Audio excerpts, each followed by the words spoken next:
자, 4번입니다. 다른 질문이에요. 제가 최근에 교만하다는 것을 많이 느낍니다. 어떤 분이 저에게 권면을 해주시면 그분 앞에서 잘 받아들이지만 집에서 다시 생각해 볼 때 제 생각이 잘 바뀌지 않을 때가 있습니다. 그래서 권면을 해주시면 앞에서는 잘 받아들이는데 집에서 가서 곰곰이 또 생각해 보나 봐요. 그래서 그분 권면이 틀렸군. 내 생각이 옳아. 예? 그분은 상황을 잘 모르고 나를 권면해서 이렇게 잘 안 받아들이는 것 같아요. 그리고 말씀도 집중해서 드리려고는 하나 계속 졸게 되는 것을 봐서는 저의 귀가 막혀 있는 것 또한 최근에 많이 느낍니다. 말씀이 잘 들어오지 않는다는 것은 제 마음이 높다는 확실한 증거인데 막막합니다. 심지어 제 자신이 교만하다는 생각만 들 뿐 주님께 진심 어린 고백이 나오지 않고 바뀌지 않습니다. 어떻게 해야 할까요? 두 가지. 권면은 잘 받아들이지 않는 걸 보면서 교만한 것 같다. 그리고 말씀 시간에 계속 졸고 그런 걸 봐서 뭔가 귀가 막혀 있는 것 같다는 느낌이 이제 드는데, 그래서 교만한 생각만 계속 든다. 그런데 진심 어린 고백이, 교만하다는 진심 어린 고백이 나오지 않는다라고 했어요. 그 원인이 무엇인지 아예 모르면 문제가 있는데, 이분은 질문하신 우리 형제님이 자매님인지 이분은 자기 원인이 뭔지를 알고 있어요. 그렇죠? 자기가 뭐가 잘못됐다는지 생각하고 있으니까 얼마나 다행이에요. 고칠 수 있지 않습니까? 자, 그런데 우리 좀 생각을 좀 해보면 신앙에 제일 문제되는 것이 뭐라고 생각해요?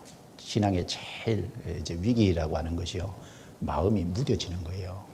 마음이 무뎌져, 무감각해지는, 마음이 무뎌지는 게 이게 이제 가장 큰 문제라고 생각합니다. 문제.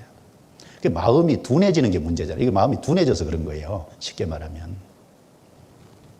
처음부터 말씀드릴 때 막 이렇게 한 게 아니니까 이제 자꾸 졸게 되고 그런 게 이제 말씀에 관심이 그만큼, 예를 들면 간절한 마음이 떨어져 있다는 틀림없는 증거지 않습니까? 그래서 이게 모든 것이 어디에서 원인이 되냐? 마음이 둔해진 거예요. 마음이 둔해진 거. 그래서 성경에 이런 말씀을 하셨잖아요. 누가복음 21장. 누가복음 21장.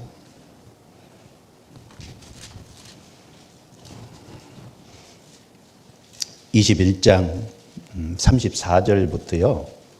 34절부터 36절까지요. 같이 읽어볼까요? 너희는 스스로 조심하라. 그렇지 않으면 방탕함과 술 취함과 생활의 염려로 마음이 둔하여지고 뜻밖의 그 날이 덕과 같이 너희에게 임하리라. 이 날은 온 지구상에 거하는 모든 사람에게 임하리라. 이러므로 너희는 장차 올 이 모든 일을 능히 피하고 인자 앞에 서도록 항상 기도하며 깨어 있으라 하시니라. 여기 34절에 너희는 스스로 조심하라. 조심하라. 왜 조심하지 않으면 방탕함과 술 취함과 생활의 염려로 마음이 둔하여지고, 뭐 그리스도인이 방탕하다 그래서 막 세상 사람들처럼 막 함부로 살진 않겠죠. 근데 그리스도인이 방탕하다는 게 뭐겠어요? 그리스도인이 방탕하다는 건 자기 구원받은 사람으로서 삶의 질서가 흐트러지는 거예요. 그리고 뭐 그리스도인이 술 취하겠어요? 뭐 술 취하진 않아도 무엇인가 잘못된 것에 취해 있을 수는 있잖아요. 하다못해 이제 그 휴대폰에 너무 취해 있을 수도 있고, 이거 어디에 취해 있든지 취해 있는 것이 이게 문제예요. 생활의 염려로. 그래서 결과적으로 마음이 둔하여지고 그랬어요. 마음이 둔해진 거하고 정반대의 말이 뭡니까? 깨어 있으라. 끝에 깨어 있는 거하고 마음이 둔해지는 건 정반대잖아요. 그래서 이 성경 창세기부터 요한계시록까지요, 사실은 제일 바탕에 뭐가 문제냐? 마음이 문제예요. 마음이 둔해졌냐 깨어 있냐. 그래서 그 레위기 7장에 보면요, 하나님께 제사장이 제물을 드리고 난 이후에 특별히 화목제 제물을 드렸을 때 그 제물을 드리고 다시 물려내서 그 제물을 제사장이 먹는 음식이 있어요. 음식이 있습니다. 근데 그 딱 제사장이 화목제 제물을 드리고 먹는 음식이 딱 두 부위잖아요. 어딘지 아시죠? 하나는 가슴하고 하나는 뒷다리예요. 근데 가슴은 흔들어서 드리고 이제 물려내서 흔든다는 건 요제입니다. 그리고 뒷다리는 번쩍 들어서 하나님께 제물로 드리고 그걸 다시 물려내서 그걸 제사장이 먹는 거예요. 가슴은 마음을 말하고 뒷다리는 행실을 말합니다. 행실. 짐승이요, 이 높은 곳을 올라가고 그리고 힘있게 가기 위해서는 뒷다리가 반드시 중요하거든요. 다리는 행실이잖아요. 가슴은요, 마음입니다. 마음과 행실. 그런데 첫 번째 이 가슴 부위를 흔들어서 드린다는 건 뭐예요? 이게 마음이 둔해지는 걸, 이걸 깨우는 걸 말하는 겁니다. 마음이 둔해지는 거, 깨우는 거. 그래서 마음이 둔해진 것을 흔들어서 깨워야 힘있게 살 수 있어요, 행실로. 그래서 든 뒷다리잖아요. 그래서 흔든 가슴과 든 뒷다리를 먹어라. 그래서 이제 흔들었다는 건 제사 방법이고, 들었다는 것도 제사 방법이고, 가슴과 뒷다리는 마음과 행실을 가르쳐요. 그래서 이 마음이 둔해지는 거, 이 성경은 항상 이걸 문제 삼습니다.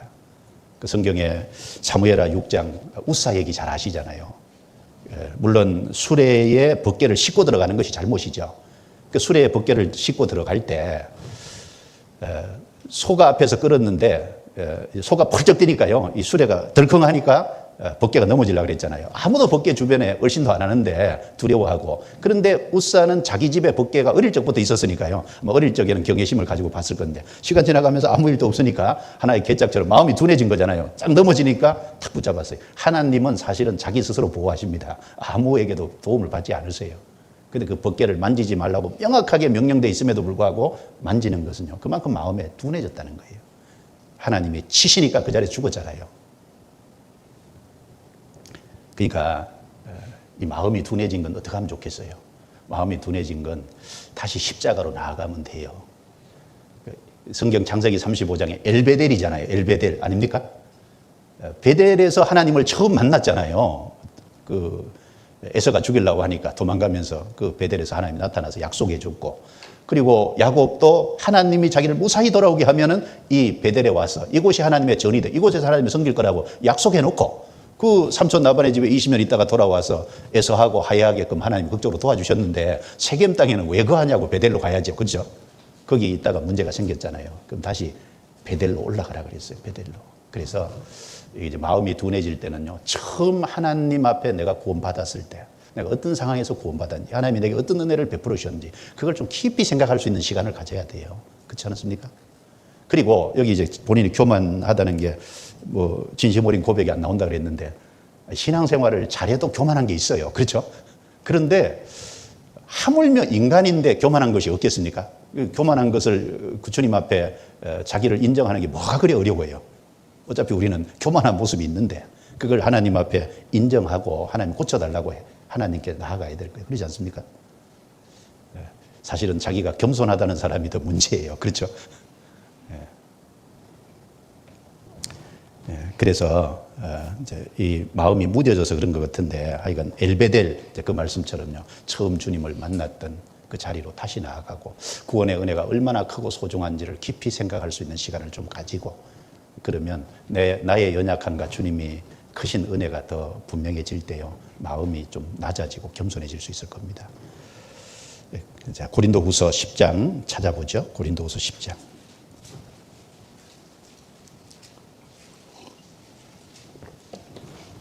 그래서 우리 자신을 주님께 계속 복종시키는 훈련이 필요할 거예요. 10장 4절. 우리의 싸우는 병기는 육체에 속한 것이 아니요 오직 하나님 앞에서 견고한 진을 파하는 강력이라. 모든 이론을 파하며 하나님 아는 것을 대적하여 높아진 것을 다 파하고 모든 생각을 사로잡아 그리스도에게 복종케 하니. 모든 생각을 사로잡아 하나님과 충돌되는 모든 것을 사로잡아서 그리스도에게 복종케 하는 이거 훈련이 필요합니다. 계속 주님 앞에 갈 때까지 이것이 마땅해요. 근데 우리는 아직 그러지 못하는 것이 많이 있을 거예요. 돌아보면.